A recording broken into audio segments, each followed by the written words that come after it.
حضرت امام مالک رحمتullah علیہ امام شافعی سے پہلے ان کا دور ہے اور ان کو امام دار الہجرہ کہا جاتا ہے.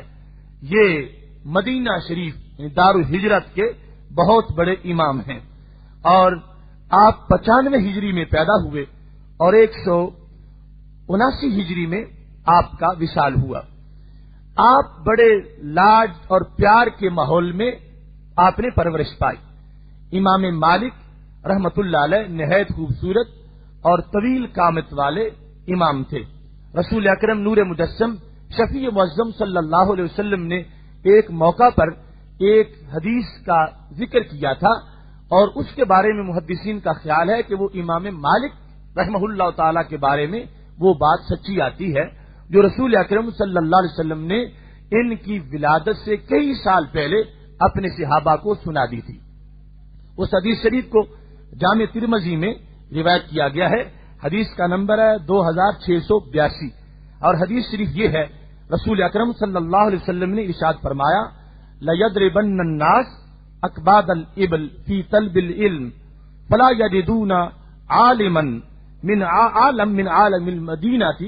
رسول اکرم صلی اللہ علیہ وسلم کا فرمان ہے کہ ان قریب زمانے کے اندر لوگ اپنی سواریوں کے کلیجے جو ہیں ان کو اس سلسلہ میں رگڑ دیں گے کہ وہ علم کو حاصل کریں. مطلب یہ تھا کہ علم کی حصول کے لیے لمبے لمبے سفر کریں گے اور ان کی سواریاں دنیاوی مقاصد کے بجائے علم کے مقاصد کے لیے مصروف رہیں گی اور تھکتی رہیں گی.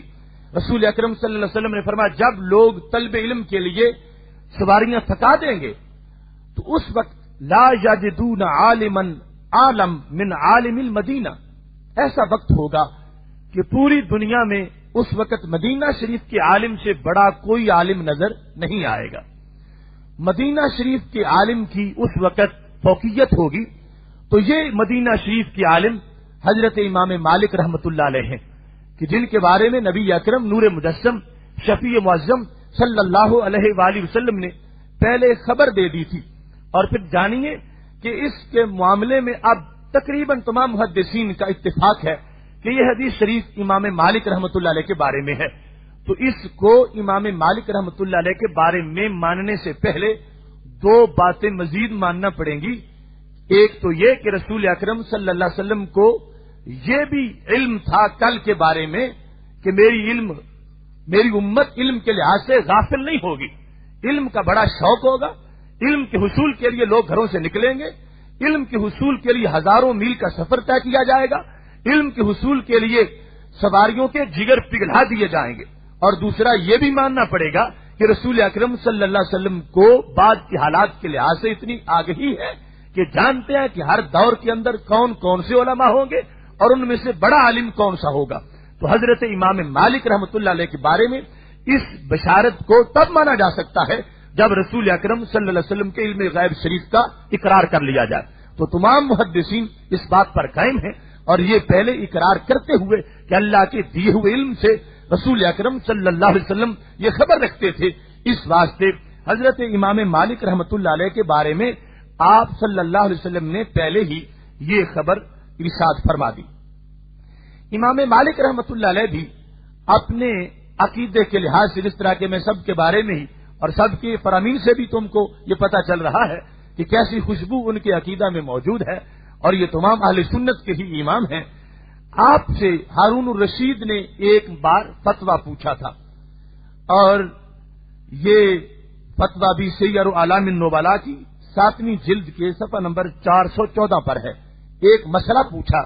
مسئلہ یہ پیش آیا ہارون الرشید چاہتا تھا کہ رسول اکرم صلی اللہ علیہ وسلم کا ممبر شریف جو ہے اس کو توڑ کے اس جگہ سونے اور چاندی کا ممبر بنایا جائے.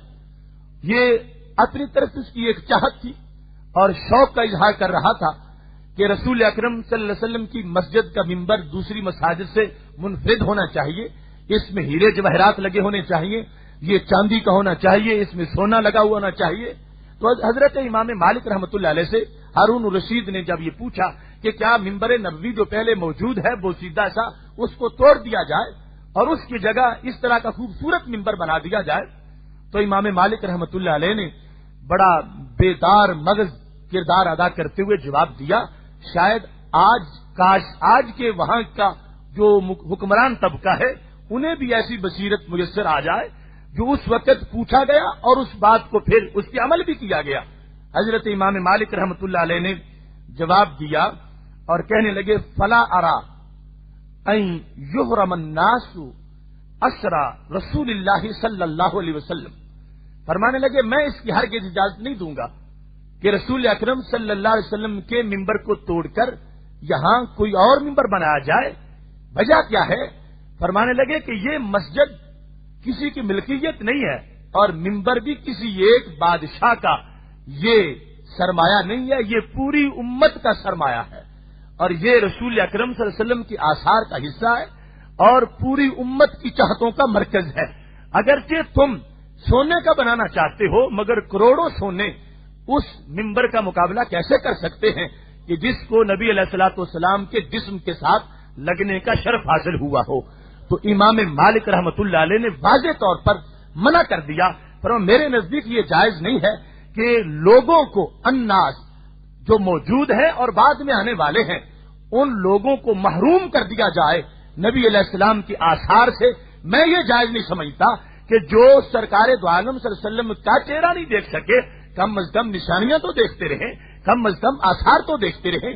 تو یہ طریقہ ہمیشہ رائج رہا۔ یہ بعد کا ایک قبضہ گروپ آ گیا کہ جس نے آثار کو چن چن کے مٹانے کی کوشش کی اور نبی اکرم صلی اللہ علیہ وسلم کی محبتوں کے مینار جو تھے ان کو گرانے کا دھندا کیا۔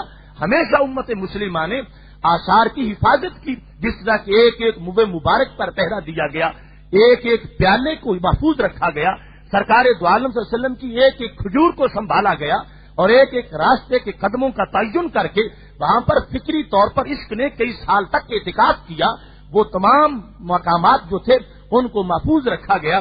تو ایسے ہی امام مالک رحمۃ اللہ علیہ کا فتویٰ آج بھی ہمارے لیے مشعل راہ ہے، اور بالخصوص جو وہاں پہ حکمران ہیں کہ رسول اکرم نور مجسم شفیع معظم صلی اللہ علیہ وسلم کے تبرکات کی حیثیت یہ ہے کہ ان کو محفوظ رکھا جائے، اور یہ ایسی برکت ہے کہ جو ہر دور میں جس برکت کی وجہ سے امت مسلمہ مسرور ہوتی رہے گی، اور پھر بالخصوص یہ ساری کسی ایک حکومت کا اس کے اوپر کنٹرول نہیں ہونا چاہیے، یہ پوری امت کا مشترکہ سرمایہ ہے اور ساری امت کی مشترکہ یہ چیز ہے، تو سب کی محبت کا خیال رکھنا چاہیے اور اس کے پیش نظر ایسی چیزوں کو محفوظ رکھنا چاہیے۔ امام مالک رحمت اللہ علیہ سے پوچھا گیا کہ جب تم نے حدیث پڑھنا شروع کی تو کیا معیار تھا تمہارے نزدیک؟ تم کس استاد کو ترجیح دیتے تھے اور کس استاد سے حدیث پڑھنا تمہیں زیادہ اچھا لگتا تھا؟ آپ کو یہ تو معلوم ہوگا کہ امام مالک رحمت اللہ علیہ کی مشہور کتاب موطا امام مالک، اس کو کچھ لوگوں نے تو بخاری پر بھی ترجیح دی ہے، یعنی اپنی اس کی حیثیت کے لحاظ سے۔ ایک تو ویسے تقدیم تو ہے زمانے کے لحاظ سے، لیکن اس کی حیثیت فنی اور علمی حیثیت کے لحاظ سے بھی کچھ لوگوں نے اس کو ترجیح دی ہے۔ تو یہ مستقل محدث بھی ہیں، فقیہ بھی ہیں۔ امام مالک رحمت اللہ علیہ نے آپ نے حدیث کے اخذ کے لحاظ سے جو معیار بیان کیا تو اس میں انداز یہ تھا، فرمانے لگے کہ ایوب سختیانی جو ہیں ان کو میں نے سب سے زیادہ پسند کیا، اور ایوب سختیانی میرے وہ استاد ہیں کہ میں نے جتنے اساتذہ سے بھی میں نے پڑھا ہے ان سب کے مقابلے میں ایوب سختیانی افضل ترین انسان ہیں۔ پوچھا گیا ان کی افضلیت کی وجہ کیا ہے؟ تو امام مالک رحمت اللہ علیہ کہنے لگے، کانا اذا ذکر النبی صلی اللہ علیہ وسلم بکا۔ میرے ان استاد جو ہیں محترم، ان کی افضلیت کی وجہ یہ ہے کہ جب بھی ان کے لبوں پر میرے محبوب علیہ السلام کا نام آتا تھا تو ان کی آنکھوں میں اشک آ جاتے تھے۔ جب یہ حدیث پڑھاتے تھے اور کہتے تھے قال قال رسول اللہ صلی اللہ علیہ وسلم، زبان پر جب رسول اکرم صلی اللہ علیہ وسلم کا نام آتا تھا ہر بار آنکھوں میں اشک آتے تھے۔ اگرچہ دیگر اساتذہ میں بھی رقت موجود تھی، ان کے ہاں بھی تقویٰ کا سائبان لگا ہوا تھا، ان کے ہاں بھی عشق و مستی کی خوشبو آ رہی تھی، مگر ایوب سختیانی جو ہے یہ سب سے میرے نزدیک افضل ہے کہ انہوں نے اس انداز میں ہمیشہ حدیث پڑھائی ہے کہ جب حدیث پڑھاتے تھے تو آنکھوں سے اشکوں کی برسات جاری رہتی تھی۔ اور فرمانے لگے حضرت امام مالک رحمت اللہ علیہ کہ رسول اکرم نور مجسم شفیع معظم صلی اللہ علیہ وسلم کے بارے میں جب میں نے ان کی اس محبت کو دیکھا، فلما رأیت منہ ما رأیت واجلالہ للنبی صلی اللہ علیہ وسلم کتبت عنہ، جب میں نے، حالانکہ پہلی ملاقات ان کی حج کے دوران ہوئی تھی حضرت ایوب سختیانی کے ساتھ، اور اس وقت پڑھنے کا کوئی خیال نہیں تھا کہ ان سے پڑھوں گا، لیکن کہتے ہیں جب میں نے بارہا ان کا یہ منظر دیکھا تو میں نے طے کر لیا کہ پڑھوں گا تو انہی سے پڑھوں گا۔ تو حضرت امام مالک رحمت اللہ علیہ آپ نے ان سے پڑھا، کہتے ہیں یہ ان کا اجلال تھا کہ وہ رسول اکرم صلی اللہ علیہ وسلم کی بات کی بھی تعظیم کر رہے تھے کہ میں جو بول رہا ہوں یہ عام لوگوں کی بات نہیں ہے، یہ خاص مقدس منہ کے جملے ہیں اور یہ مقدس ہونٹوں کا تحفہ ہے، ان کے لیے اور قسم کا وضو کر لینا چاہیے۔ لہذا یہ تعظیم کا جو انداز حضرت امام مالک رحمت اللہ علیہ نے دیکھا تو فرمانے لگے کتبت عنہ، پھر میں نے ان سے خوب حدیث لکھی اور حدیث پڑھتا گیا۔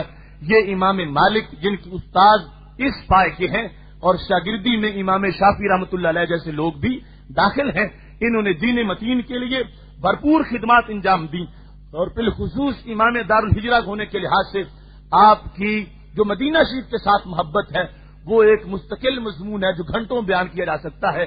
مدینہ شریف میں ننگے قدموں چلنا صرف اس خیال سے کہ کہیں محبوب علیہ السلام کے قدم لگے ہوں اور میرا اوپر جوتا نہ آ جائے، اور پھر سواری پہ سوار نہ ہونا، اور پھر حدیث پڑھاتے ہوئے اتنی اہتمام کرنا، اچھے کپڑے پہننا، خوشبو لگانا اور خوبصورت جگہ پہ بیٹھنا، اور پھر حدیث بیان کرتے ہوئے یوں سمجھنا کہ میں بارگاہ نبوت میں حاضر ہوں اور حدیث سن رہا ہوں اور پڑھا رہا ہوں۔